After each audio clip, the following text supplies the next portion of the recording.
అవుతుంది. అనగనగా ఒక ఊరుండి రెండు పిల్లులు ఒక కోత ఉంది. ఆ పిల్లులకి ఒక రొట్టె దొరికింది.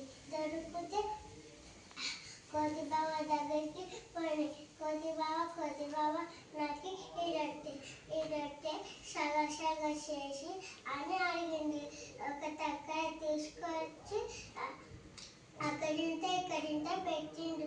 ఒకటి ఎక్కువ ఒకటి తక్కువ అయింది. అయితే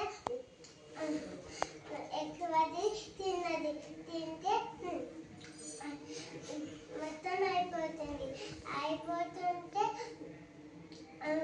ఆ కోతి ఆ పిల్లిలే చించుకొని తిన్నారు రొట్టె.